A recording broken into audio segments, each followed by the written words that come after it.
الحمدللہ اب جو ہے بچوں کا پروگرام ختم ہوا. میں سامنے جو کھڑے حضرات ہیں ان سے گزارش کروں گا کہ اگر سیٹ کہیں خالی ہو تو آپ بیٹھ جائیں، کیونکہ اب جو ہے اب تک بچوں کا پروگرام چل رہا تھا، آپ نے خوب غور سے اور سنجیدگی کے ساتھ سنا. اب ہمارے مہمان خصوصی کا خطاب ہوگا. اس سے قبل چند باتیں میں آپ حضرات کے سامنے رکھنا چاہتا ہوں. سب سے پہلی بات یہ ہے کہ آج جو اسکولوں کے اندر، کالجوں کے اندر اور یونیورسٹیوں کے اندر اور بڑے بڑے جو پڑھانے والی جگہ ہے وہاں پر یہ تاریخ پڑھائی جاتی ہے کہ انگریزوں کی لڑائی جو ہے یہاں پر 1857 میں پہلی لڑائی ہوئی تھی. پہلی جنگ آزادی کی لڑائی سن 1857 میں ہوئی تھی. یہ تاریخ کی کتابوں میں پڑھائی جاتی ہے، لیکن در حقیقت یہ صحیح نہیں ہے، یہ سراسر غلط اور جھوٹ پر مبنی ہے. کیونکہ آپ تاریخ کو اوراق کو پلٹ کر دیکھیں گے تو 1857 سے قبل ایک صدی آپ پیچھے جائیے. سن 1754 کے اندر پہلی لڑائی جو لڑی گئی ہے وہ پہلی لڑائی سن 1854 میں لڑی گئی ہے. سن 1754 میں لڑی گئی ہے اور اس میں علی وردی خان سامنے موجود تھے اور ان سے لڑائی ہوئی. اور کہا جاتا ہے کہ یہ لڑائی پہلی اور آخری بھی کہی جاتی ہے. لیکن اب آگے بڑھیے.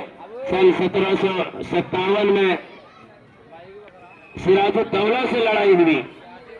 انگریزوں کی لڑائی سراج الدولہ سے ہوئی اور اس لڑائی کے اندر ایک منافق جس کا نام میر جعفر کے نام سے ہے، جو بہت بڑا منافق، حالانکہ رشتے میں ماموں بھانجا لگتے ہیں، لیکن انہوں نے غداری کی اور انگریزوں کا ساتھ دیا.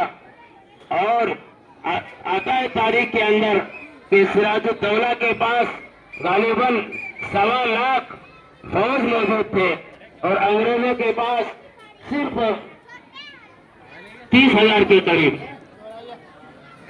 لیکن میر جعفر نے غداری کرنے کے بعد سراج الدولہ شہید ہو گئے اور وہ لڑائی مسلمان شکست کھا گئے.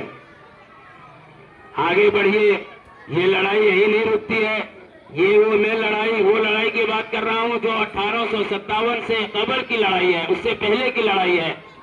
1761 میں، 1762 اور 63 میں لڑائی ہوئی. اور اس طرح آپ چاہیے ٹیپو سلطان صاحب رحمۃ اللہ علیہ سے لڑائی ہوئی اور وہاں پر بھی ایک منافق پیدا ہوا جس کا نام میر صادق ہے.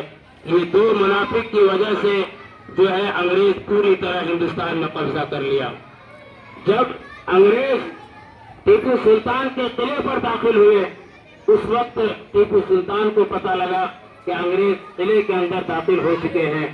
ٹیپو سلطان سمجھ گئے کہ معاملہ کچھ اور ہی ہے، تو کہا جاتا ہے کہ ٹیپو سلطان اکیلے تلوار لے کر میدان کے اندر نکلے ہیں اور یہ کہتے ہوئے ان کا مشہور مقولہ ہے کہ گیدڑ کی 100 سال کی زندگی سے شیر کی ایک دن کی زندگی اچھی ہے. یہ کہتے ہوئے جنگ میں آگے بڑھے اور تنے تنہا لڑتے ہوئے اور میدان میں لڑتے ہوئے شہید ہوئے ہیں. اور آتا ہے تاریخ کے اندر کہ جب وہ شہید ہو گئے تو انگریز اس پر کھڑے ہو کر یہ اعلان کرتے ہیں کہ آج سے ہندوستان ہمارا ہوا. یہ لڑائی وہی نہیں رکی. جب ٹیپو سلطان کو شہید کر دیا گیا پوری طرح قابض ہو گئے اوپر ہندوستان میں، انہوں نے قبضہ کر لیا. آگے بڑھیے. آپ دلی کے اندر میں بتانا چاہتا ہوں کہ 1857 کو پہلی جنگ آزادی کی لڑائی کیوں کہا جاتا ہے؟ کیونکہ دلی کے اندر جو لڑائی ہوئی اس میں غالباً 3 دن تک گھمسان لڑائی ہوئی، اور اس لڑائی کے اندر غالباً 29,000 لوگ مارے گئے، 29,000 ہندوستانی مارے گئے، جس میں 24,000 مسلمان تھے اور 5,000 اس میں ہندو بھائی بھی تھے۔ اور پہلی بار چونکہ ہندو بھائی نے قربانی دی جان اس دیش کے خاطر اور اس دیش کی بقا کے لیے، پہلی بار انہوں نے جان کی قربانی دی، اس لیے کہا جاتا ہے کہ یہ 1857 کی پہلی جنگ آزادی کی لڑائی ہے۔ لیکن یہ حقیقت نہیں ہے، اس سے پہلے کی لڑائی آپ دیکھیے، تاریخ اٹھا کر دیکھیے، شاہ عبد العزیز محدث دہلوی رحمت اللہ علیہ کا فتویٰ، جب انہوں نے فتویٰ دیا، دارالحرب ہونے کا فتویٰ دیا، تو اس وقت پورے ہندوستان کے اندر آگ لگ گئی۔ اور یہ دارالحرب ہوتا کیا ہے؟ جب دارالحرب کا فتویٰ لگ جاتا ہے تو اس کے پاس دو ہی صورتیں بچتی ہے، چاہے تو وہ انگریزوں کے ساتھ جنگ کرے، لڑائی کرے، یا پھر وہ ہندوستان کو چھوڑ کر کے ہجرت کر جائے، یہی دو صورتیں بچتی ہیں۔